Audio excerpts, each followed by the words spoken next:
family, Kenneth, Ashton, and I were up at the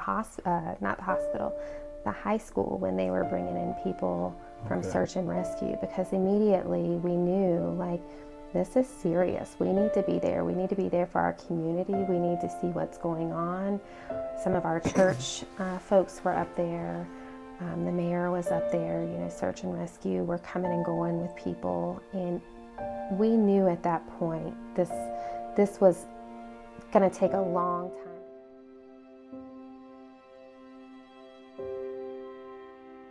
Much like Irwin. Oh, really? So what is rural Florida like? Horse country, river. Grew up on the Withlacoochee River in Marion County. Also connected with the Gulf of Mexico in Citrus County. It's not the Gulf of Mexico anymore. Yeah, that's right. Yeah, the Gulf Gulf of America. Yeah, I forget that. Welcome to the 2025 changes, right? So in Florida, what were they like? I'm going to ask. Yeah. Okay. What age? What time frame was this? Like what? I was an 80s baby. 80s. Okay. Yeah, 82. So of course we swam. We ran in the woods. We didn't come home till the street lights came on most of the time. Rode bicycles. Later in life, I say later in life, middle school, high school, not scuba dived, but jet ski. Enjoyed the river, scalloping, the Gulf of Mexico, the Gulf of America. So had a lot of those experiences. How big was your family? So my family was very diverse. I have 2 brothers and 2 sisters. They're all younger than me. My mom married 3 times. I grew up mostly with my grandparents and then interacted with cousins, but life was chaotic, so a lot of trauma, foster care. All of that was very hard as a child, but now as an adult, it's given me some enlightenment into different situations. So you mentioned traumatic, like foster care, traumatic stuff. Like what was all that? Ages? I mean, yeah, when did all that start? My mom was 16 when she had me. Her 18th birthday, she had my brother. Okay. By the time she was 25, there were 4 of us. And then my dad had a child elsewhere. So she had already been married 3 times by the time she was 25. Oh, goodness. And were you with them the whole time? No. Okay. Yeah, so it was very off and on. Home base was my paternal grandmother's. Okay. That was in Dunellen on the river, and 17 schools. Foster care started when I was in 7th grade and lasted until 10th grade, and then I was back at home base at Grandma's to graduate. Oh goodness, you were all over the place. Yeah, so it was the Gulf Coast, it was Orlando, it was Jacksonville, it was North Florida, so it really was central to North Florida that I was raised in. So, but what was that like as a younger person? I mean, mentally, where did that put you? A lot of confusion, a lot of uncertainty, a lot of abandonment issues that really were hard to work through. I did have, in high school, I had really strong networking, and, thankfully I was able to focus in school because with the situations at home, I threw myself into academics and into sports, and into church. So I was able to find my faith. I was able to be redirected. Without those people, it would have been much more difficult. My father was in prison up until my 10th grade year. Without the support that I had from friends and from the foster system and how they networked me into the right homes, I had that support. My surrogate mom was the one that brought me to North Carolina to school. So you call it out. You really did have like a broken house. Yeah. I mean, it was a lot. Oh yeah. So let's go back into like some of the sports and stuff. Was that a lot of push from the folks at your house? I mean, pushing you to do those things? Were those kind of like avenues or vessels that you found? It was a way of coping. If I stayed busy, then I didn't have to worry about who had forgotten me. I didn't have to worry about who wasn't there, because there were people there. It was a sense of belonging somewhere. And at that point in my life, I was in a area close to Orlando. So there was gang activity in the 90s there. A lot of my friends 7th through 10th grade were gang related, but I was also in the church culture through foster care and through the family I was with there. So by 9th grade, every time the door was open, I was at church.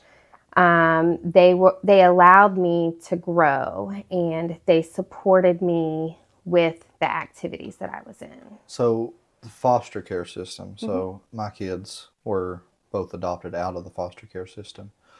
So I think that they were young enough not necessarily to remember. My oldest one is going to remember.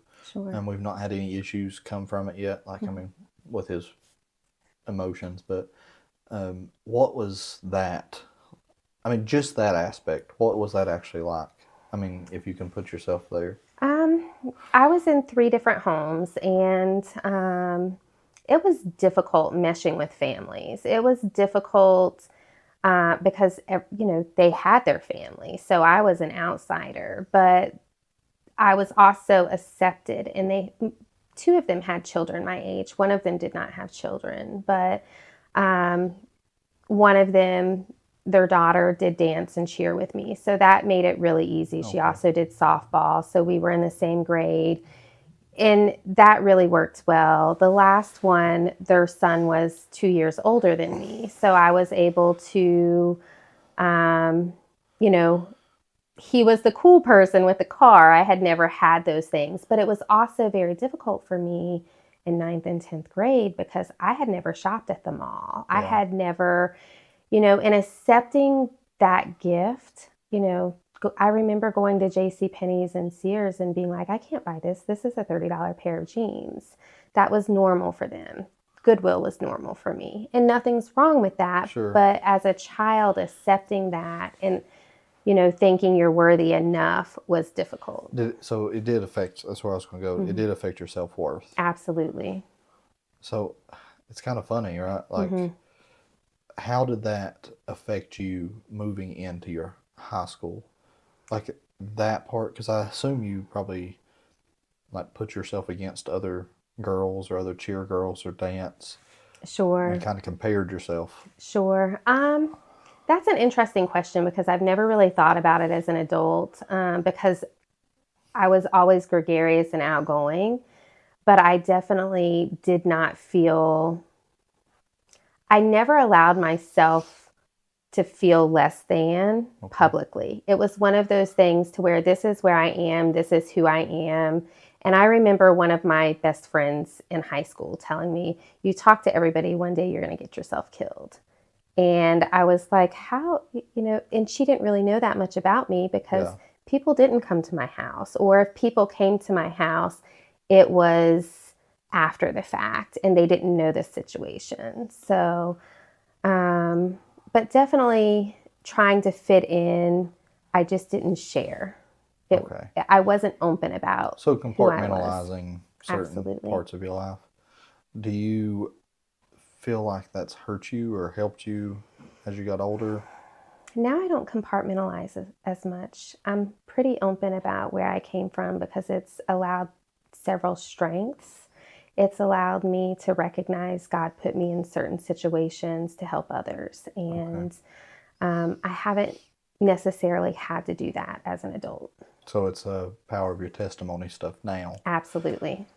So I do want to cover one more thing on your childhood. Was your father, you said he was incarcerated.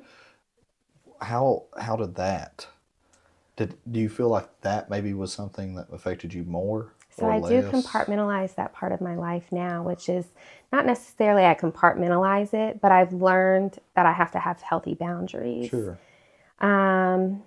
It definitely impacted me as a child because I was a daddy's girl. I loved my daddy. There was nothing more powerful than hanging out with my dad, working on a car. He's a master mechanic, diesel mechanic. He's still living.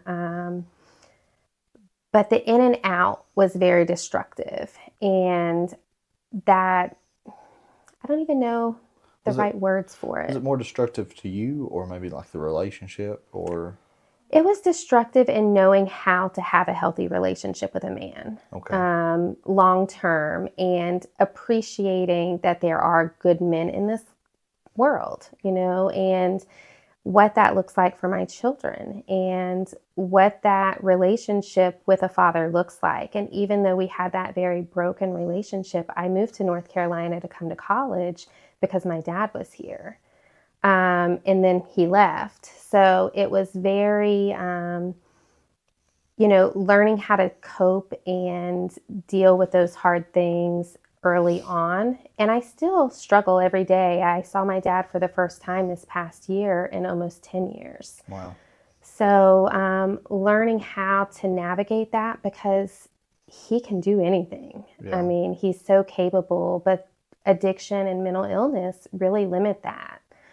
And learning how to navigate that as an adult, I mean, it's powerful because you do have to set boundaries. We're the protector of our children's mind, heart, and Sure. body, and their soul. So do you feel like that after? Mm-hmm. Okay, so let's get into after high school, that time frame. Like now you're transitioning into college. Mm-hmm. Where'd you go to college? I went to Gardner-Webb University Okay. in North Carolina, and then I transferred to UNCA. Okay. Do you feel like anything that you do now Mm-hmm. was contributed to everything that you did or you went through in the broken families and the broken houses and moving around? I mean, is all that, do you think it plays hand in hand? Oh, yeah.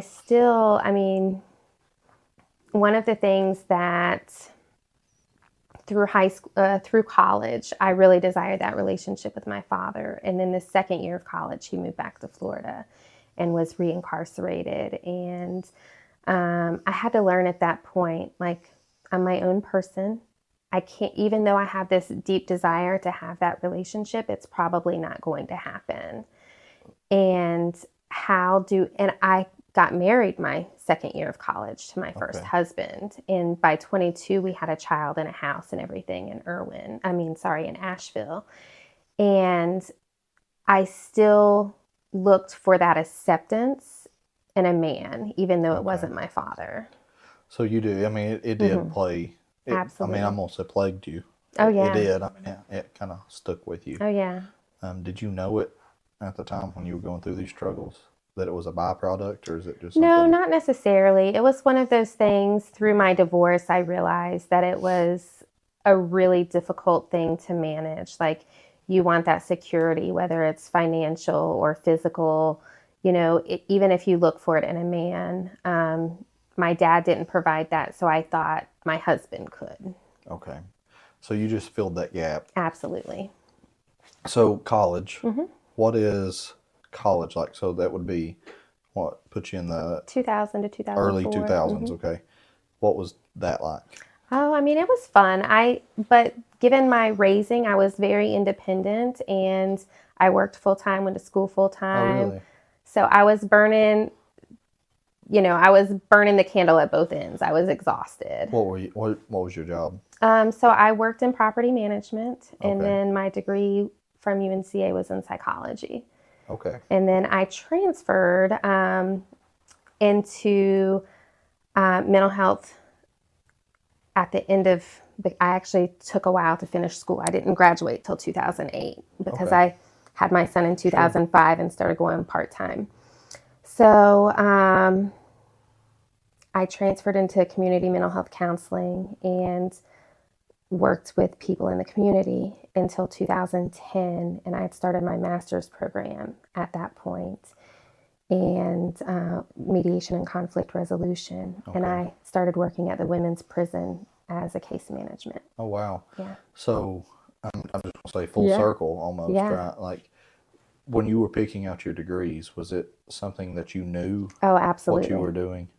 I absolutely wanted to save my parents. My mom had mental illness and addiction as well. She's deceased now. But I absolutely wanted to save my parents. And we can't save people from mental illness or addiction. We can plant seeds, we can love them, we can show them the love of Christ, but they have to have that desire. And I didn't learn that until 2010. So even though you were dealing with large amounts of abandonment issues Your dad was incarcerated. Your mom, both of them, had issues. You still, at 20, was your whole goal was to save your parents. Absolutely. Why? I mean, why was that the Christian you, or was that something that you was holding on to? That was me holding on to, if I can save them, then maybe the world will be a better place. If I can save them, then maybe my childhood wasn't in vain. Okay. Maybe I will be a better mom to my children if they have great grandparents, and Yeah.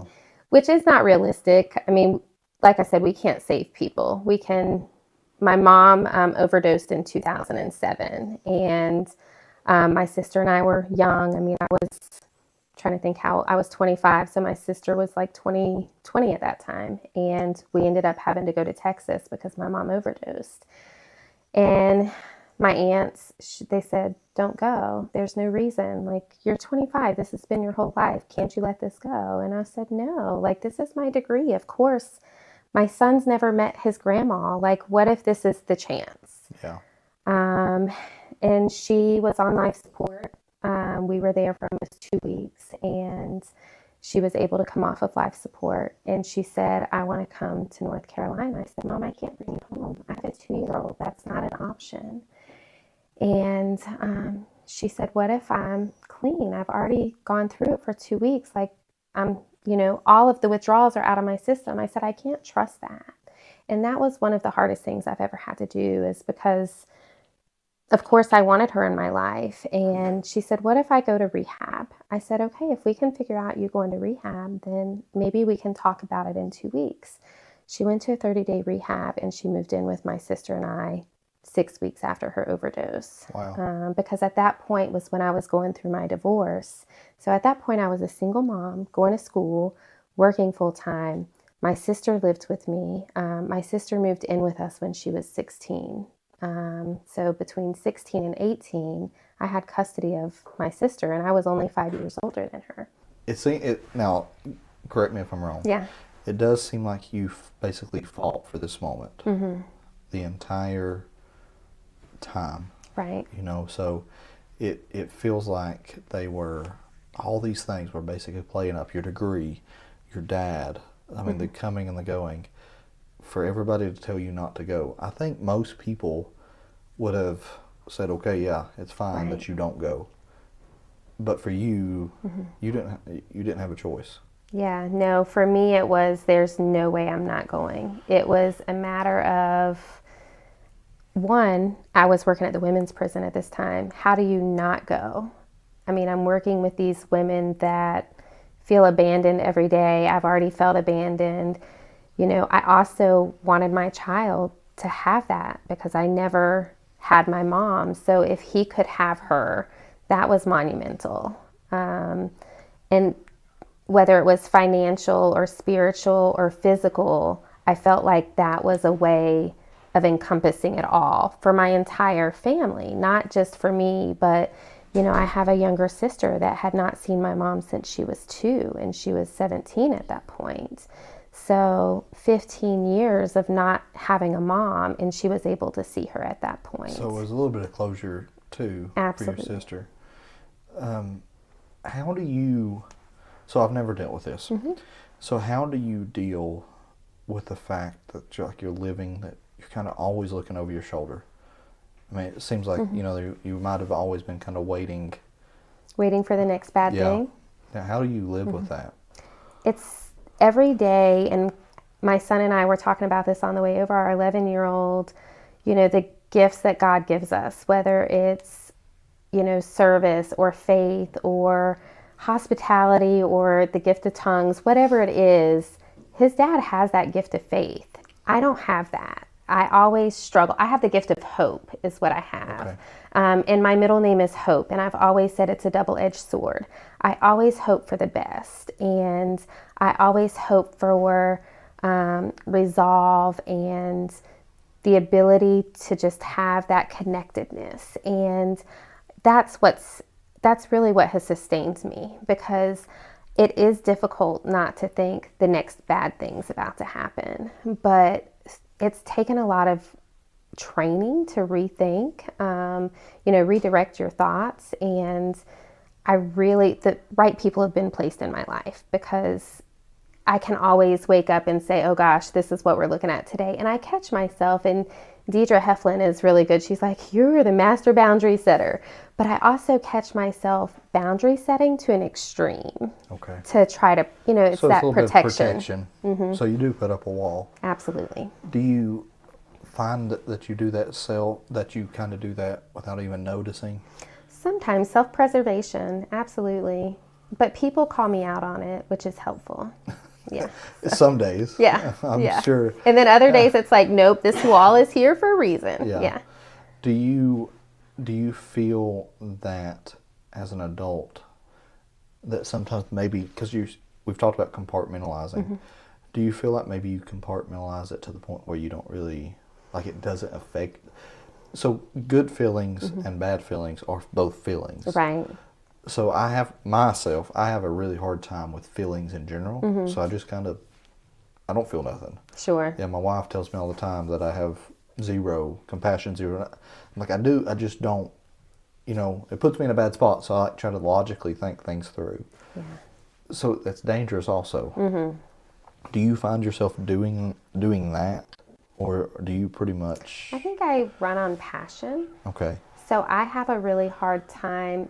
I can have a poker face, and I'm really, my boys called me prison mama for a long time because I tend to be pretty cut and dry. Okay. So I do struggle with that. I don't see the gray areas sometimes. Okay.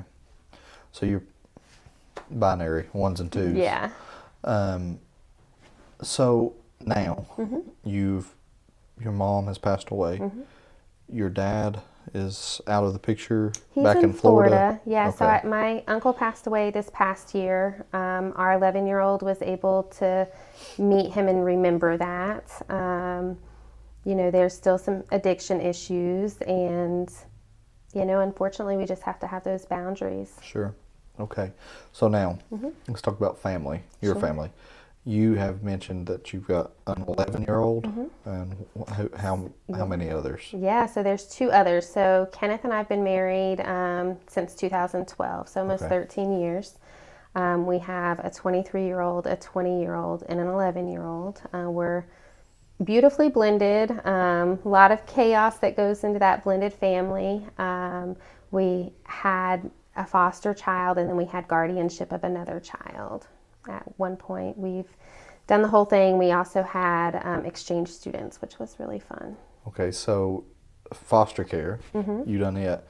Was it a byproduct of your childhood, or is it something that you had on your heart? Yeah, so Kenneth and I really had that on our heart, but I would say it's a byproduct also. We knew, Kenneth and I both were foster children, so we knew how that felt, and we wanted to be able to introduce our children to a different, a different avenue of how other people lived and what that felt like. And it was happenstance when it happened very quickly. We had a friend who had a family member whose child was being placed in foster care. So initially it was a kinship foster placement, and he was with us for 2 years. Okay, so you're a counselor.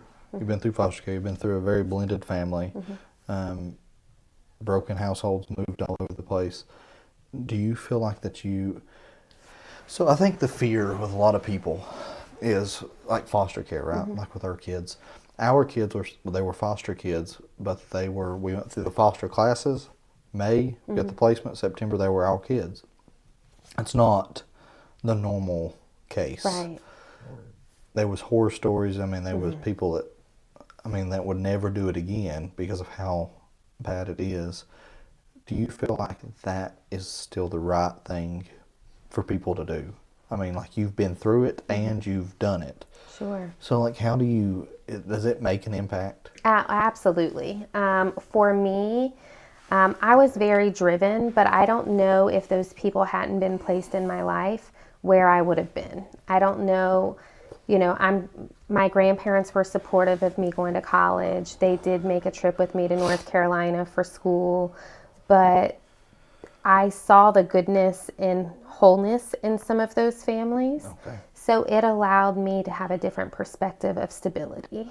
So were you looking, I mean, then and now, and you were doing with prison stuff too.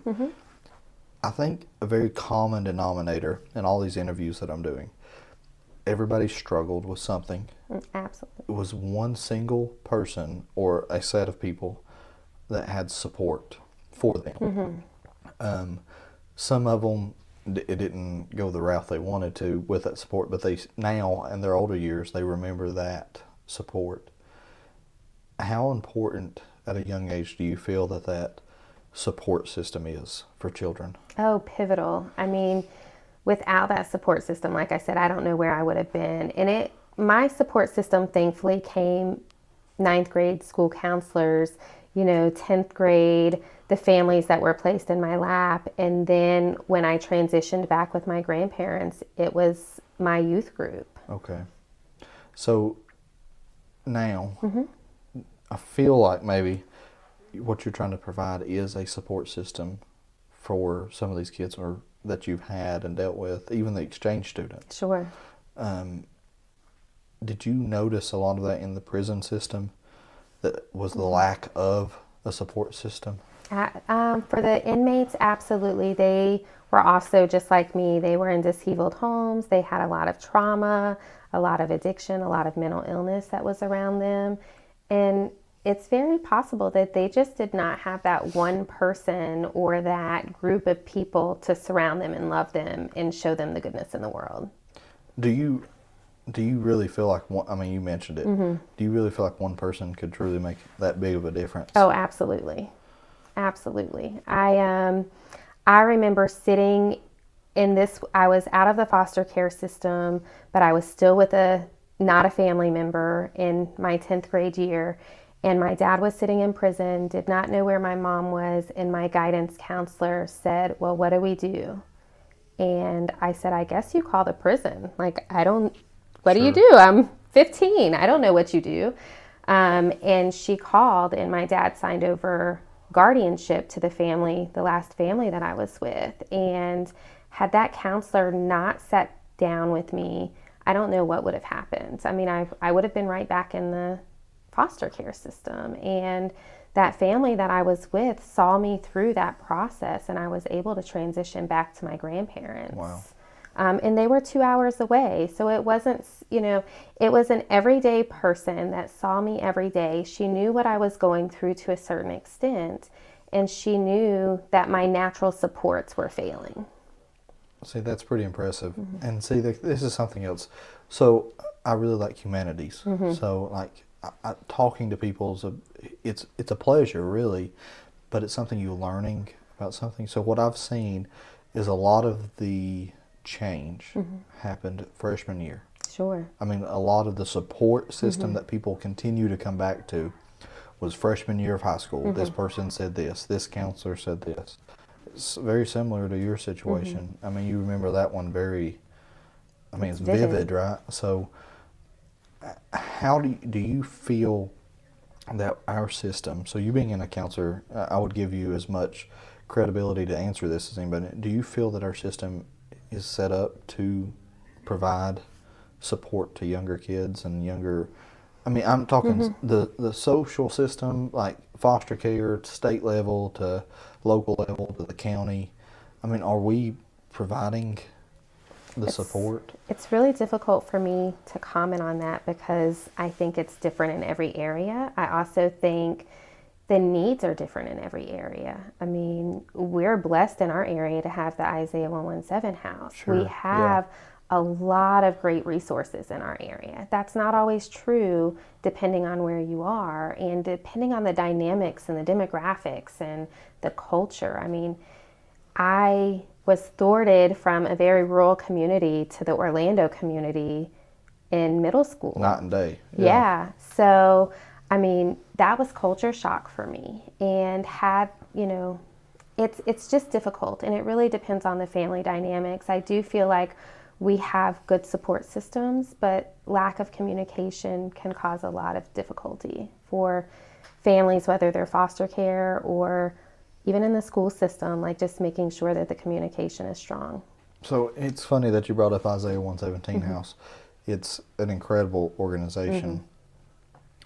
But to kind of bounce off the whole reason we're doing these interviews, these talks, is because it was the same situation. One person had an idea, and it's changed. I mean, I don't know how many numbers of lives it's changed. It's at least provided a resource. So to you, you've done all this stuff. You've lived through traumatic events in your life. You've fostered kids.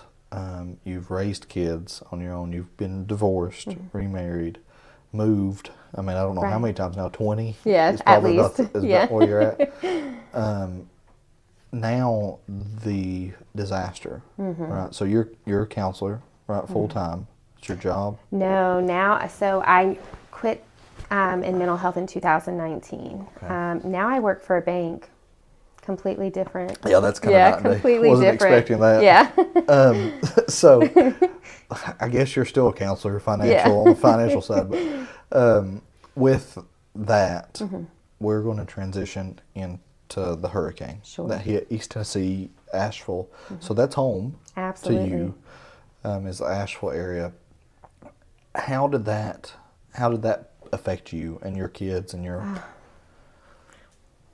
I can't even describe the pit in my stomach that day.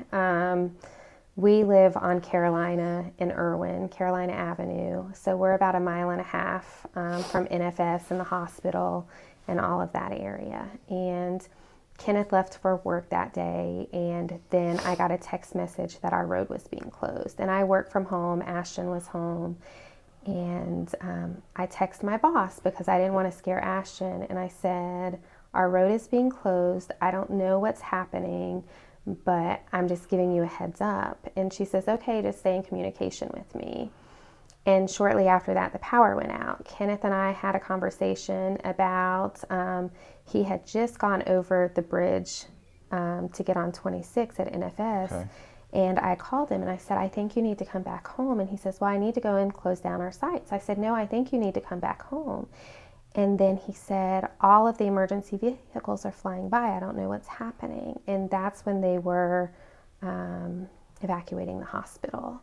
Oh. And shortly after that, I mean, probably within the next 30 minutes is when the interstate washed away. So it was huge for us. Ashton and I were standing outside. We knew people that were on the top of the hospital. We knew people that were part of the rescue crew. We knew families that were at the industrial park. But of course, at that time, we didn't know the capacity of the flood. We just knew so-and-so's dad was on top of the hospital. And, you know, what was happening? How were they going to be rescued? And then we were making some connections. Our son was in Asheville. Our son had called the night before. He lives in Alexander, between Weaverville and Leicester. And the night before he had called and he was FaceTiming with me, Mom, look at how bad this is flooding. And I was like, yeah, it did that, you know, almost to that capacity when I was pregnant with you. So get home, be safe, don't go back out. And then we couldn't get a hold of him. We couldn't get a hold of him until Saturday. So you went all day Friday? Yeah. And part of the day Saturday. But my family, Kenneth, Ashton, and I were up at the the high school when they were bringing in people from search and rescue, because immediately we knew, like, this is serious. We need to be there. We need to be there for our community. We need to see what's going on. Some of our church folks were up there. The mayor was up there. You know, search and rescue were coming and going with people. And we knew at that point this was going to take a long time to recover from. But did you know how bad it really was? No, we left. We had been seeing Blackhawks and everything come over our house before we went to the high school. And Ash and I actually went to Food City to get salsa because we were going to eat chips and salsa and hang out, you know. But I remember he and I walked into Food City and everybody was there acting like nothing had happened. And for me, like, I knew because we'd seen the Blackhawks and stuff come over, the Virginia State Trooper helicopters. And I looked at Ashton and I said, how can they act like everything's okay? And I still didn't know what capacity it was at. And he said, I don't know. And then later that night, like I said, we went back to the high school, and that's when we learned there were still people missing. Like it was bad. It was the real deal. Like this was ground zero. So I think what, like, and I've told other people, is what amazed me about it was you drive 15 minutes. Oh yeah. And it was just normal. Like nothing's changed. Yeah. And then you're sitting over there and it's like a bomb went off, and you don't, there's not the emotions to describe. I mean, like, there's not words to put what you want to on paper. But a bomb, I mean, something of that nature is very similar. Yeah. It felt like a war zone. It did. And the Black Hawks, I mean, flying food in, and then you're getting the alerts. And so all of that, and then you all, your family. Now, who decided, like, you've got to go? It was just collective? Or Yeah, collective. I mean, so where Kenneth and I had grown up in Central Florida, we were accustomed to hurricanes and flooding. And, you know, when in 92, when the blizzard happened here, flood happened in Citrus County. And it was bad. I mean, the whole bottom story, people were boating out of our community to get into town. But this is different. The mudslides, the whitewater rapids, this is so different in comparison to what we experienced in Florida. But you at least had like, you knew disaster means do something. Right, absolutely. I think that's probably what caught a lot of us off guard that's lived here our whole life is no disaster. Right. I mean, a fire or a tornado. Sure. 5 houses, 6, you know, I mean, and I'm not making light of the situations, but that's the reality. I think what I want to get to with you is that you all, your family, decided collectively, we know something's going on, let's go help. Right.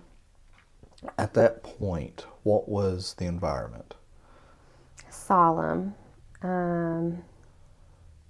filled with grief and uncertainty.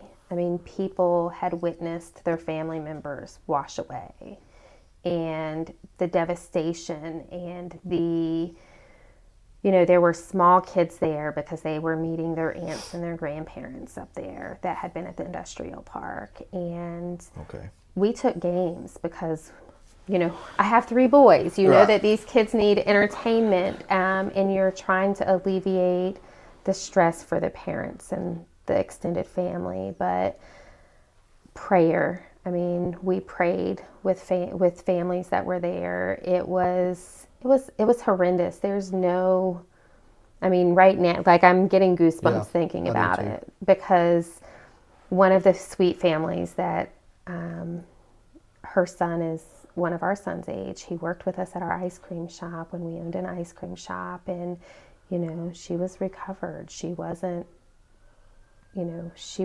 rescued. She was recovered, and it was days before they found her. And there with her grown kids and her husband, I mean, it was soul crushing. And to try to remain faithful and to have hope and to watch their family experience that and still stand grounded in their faith is a miracle in itself. So watching them helped you in the situation. Yeah, it really helped us know that that's where we belonged and that's what we needed to do, and kind of catapulted, once people were moved from that, what were the next steps? How could we help our community? So you were already thinking about what to do next? Absolutely.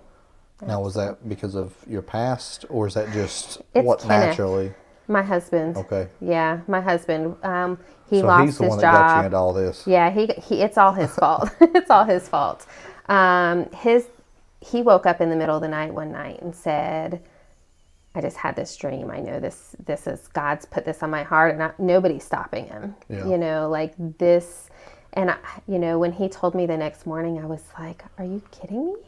Like, no, we have so much on our plate. Yeah. And he's like, no, I'm not kidding you. Like, I've lost my job. We downsized this past summer. Like, we have the ability to sustain ourselves, and God provided that. God Okay. provided that discernment. So you've brought into a really good point here. So let's go here.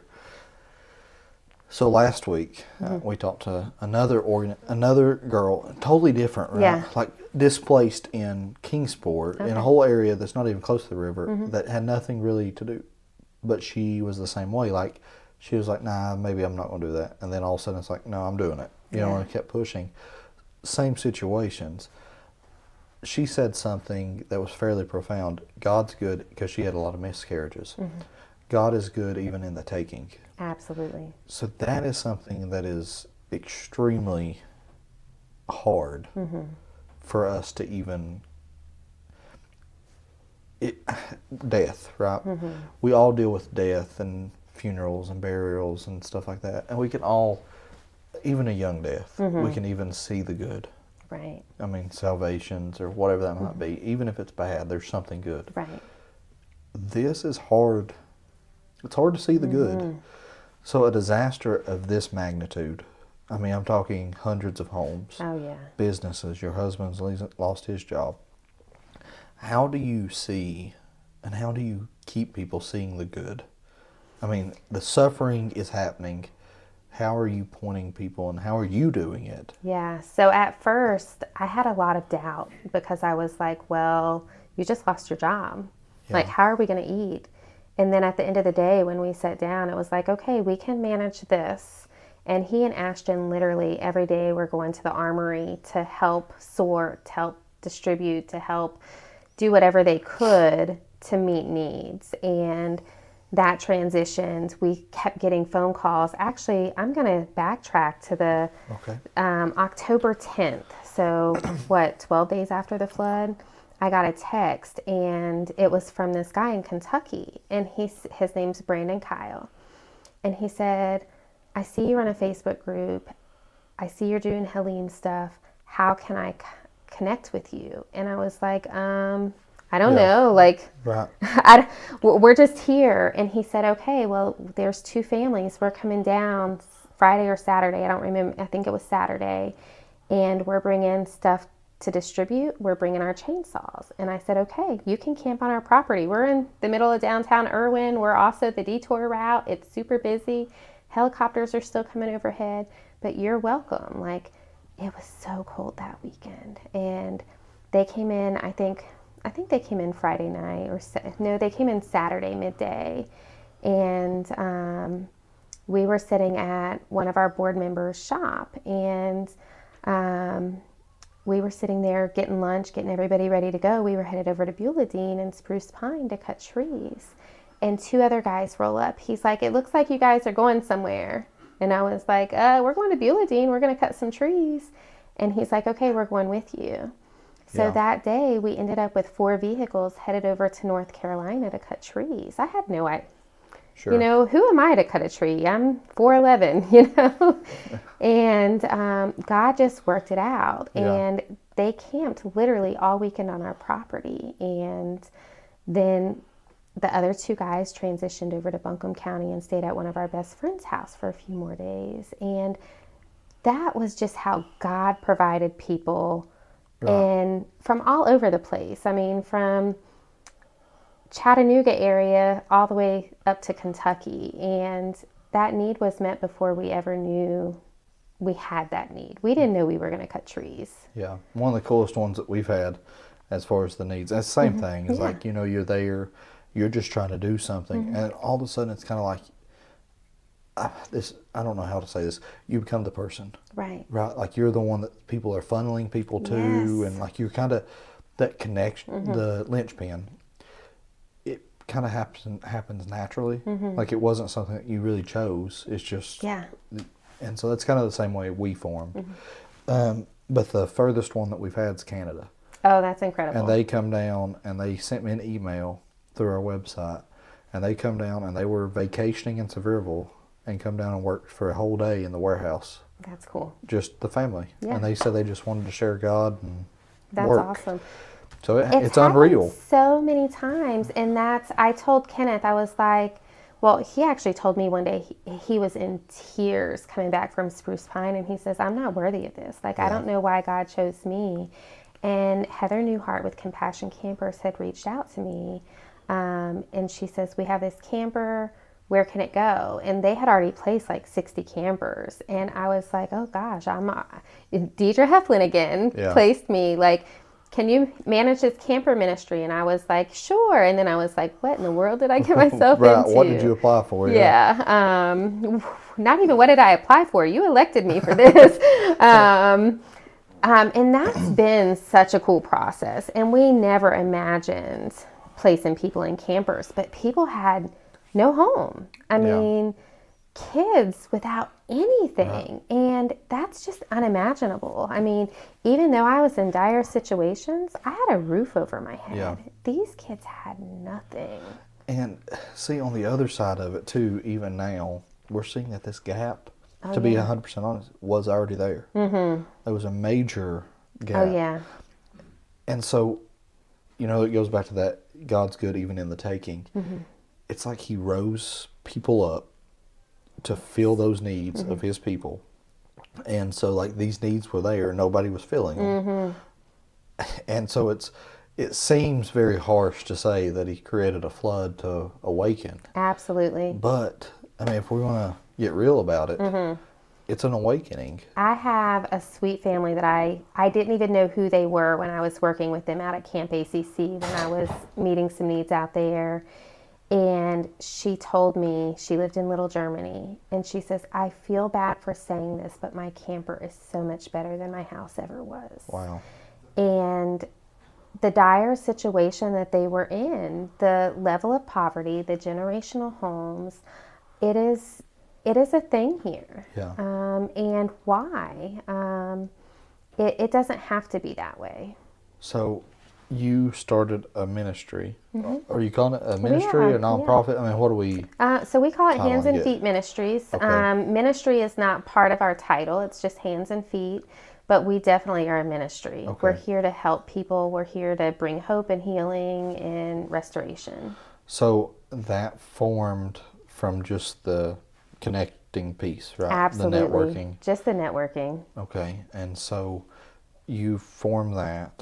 You were doing rebuilds? What are we Yes, doing? so it's kind of interesting. We started with really just meeting needs, connecting people to other resources, and then transitioning into camper placements. Okay. I think we have 15 to 17. I've lost count. We have one more camper coming in, two more campers on the way that are going to be for short-term needs as people no longer have that short-term housing filled. We're putting them into a camper while their rebuild's being done. Okay.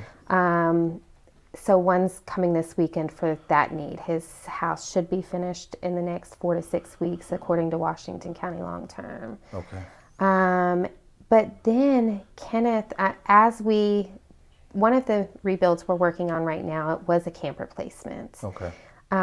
They were not able to stay in the camper because of health reasons. And Kenneth was sitting on the porch one day and on her porch and was like, how in the world can we help this family?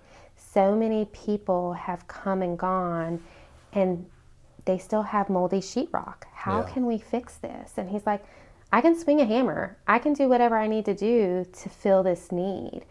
And it has been incredible. Like, we've had people from South Carolina, Pennsylvania, Ohio, Kentucky just show up to help. And then we've had resources because we don't have the capability of buying people sheetrock.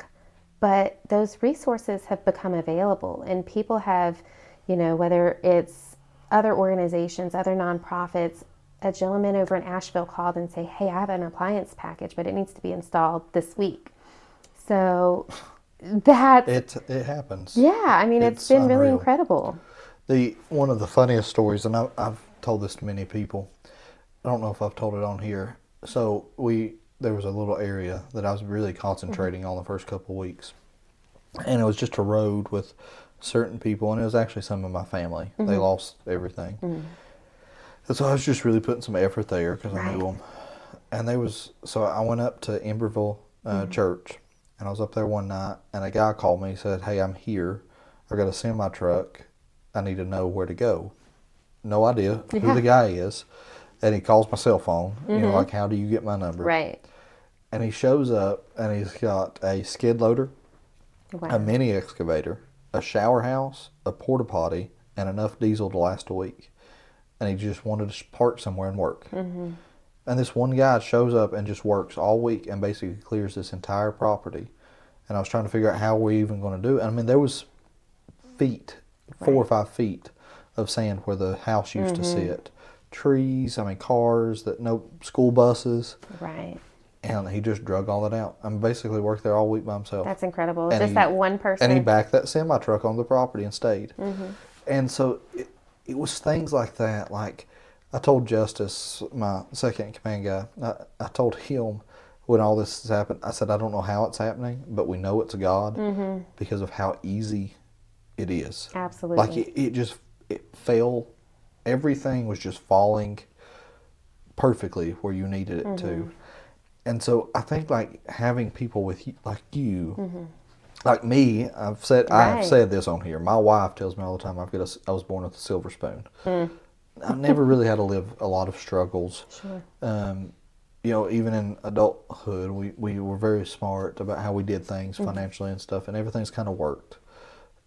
But now her, on the other side, her life is struggle. Right. I mean, it was very much like yours. It was just very broken, and even now, today, she still feels those things.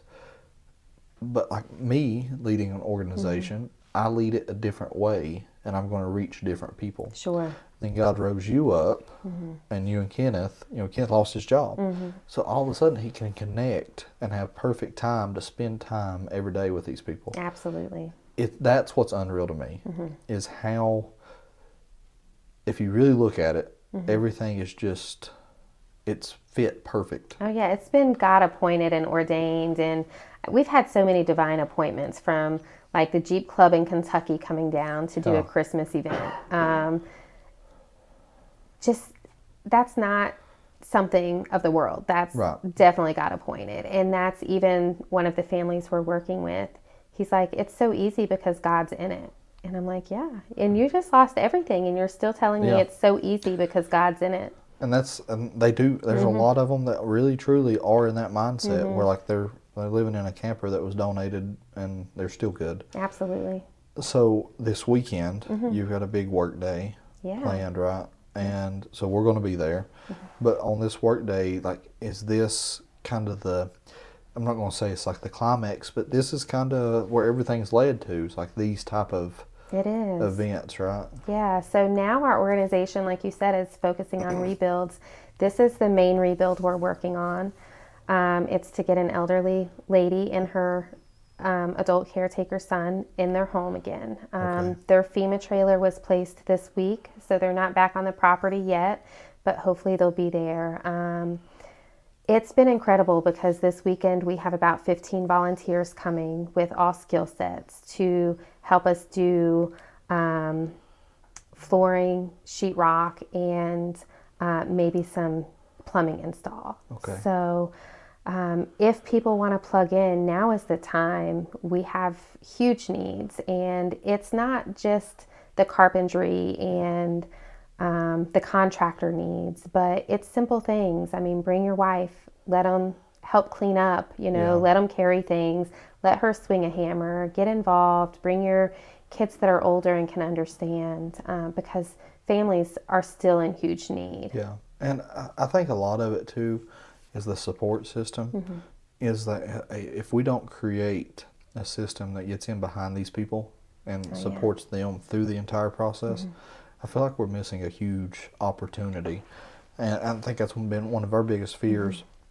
Is it's kind of like in the church world, we always say you go to camp high. Sure. You go to a church camp, and then you leave, and nobody ever talks to you again. Right. It's very easy to do the same process here, where you take them a load of sheetrock, and then you leave, and you never talk to them again. Absolutely. Not intentional. It's just, so I feel like if we can long term set these programs up so they last, that's a huge deal. So with that being said, after all this stuff's said and done, What's hands and feet? What are you all going to do? Yeah, so long term, we're going to continue to be connectors. We're going to continue to find resources. But once this disaster and the recovery has subsided, our intention is to work with children that are aging out of foster care. Okay. So long term, and this is probably a 5-year plan at this point, because we have a long road of recovery in the Appalachians. But in the next 5 years, we're going to continue working rebuilds. We're going to continue connecting resources to these families. We're going to continue to minister to them, whether it's through our volunteer groups, whether it's through other organizations. But long term, our plan is to really cater to those children that are aging out of foster care and fill those gaps, because, hey, you're 18, you're an adult now, you no longer have those supports. So how can we support those young adults? Little transition time. Yeah. From 18 to Probably you're on your own. 22, 23, and make sure they're, stepping into the right path, whether that's through some type of housing. We're really passionate about tiny housing. So, we would love long-term to have a tiny house community for that ministry. That's a good idea. We would love it to be centrally located. We have so many colleges and universities right here for us, and they can get grants. They can, that's definitely available. So how can we then not necessarily parent, but minister to those young adults? Sure. Well, fill the gap. Yeah. Right. Like support. Right. Absolutely. Create a system that they always can fall back on. At least sometime in somebody's life. Right. They had something. Even if it's for 2 days. Mm-hmm. Absolutely. So if out of everything that you've experienced, from time you were born to now, what is something that, like, if you could tell somebody, maybe they're struggling with addiction, or they're struggling with, feeling loved or self-worth, what is one thing that anybody that you would want them to know? Sure, that there's always hope. There's goodness in the world. There's people that care. So if you are struggling with mental illness or drug addiction, definitely recognize that you are worthy, that you are loved. We have a Heavenly Father that's greater than we could ever imagine, and He carries that sin and that burden for us. You don't have to carry that alone. You can leave it at the cross. Yeah. I think it's really important that people realize that so like I've done a young adults class, and with these young adults, we talked about salvations, and we talked about all that stuff, right? When you're growing up in a Bible Belt or a church world or whatever that looks like, it's kind of easy to say, okay, I went to church and got saved. Sure. And then I always throw it up, okay, there's still tribes that exist that men have never preached the gospel to. How do they know? Because there's still people that get saved. How do they know?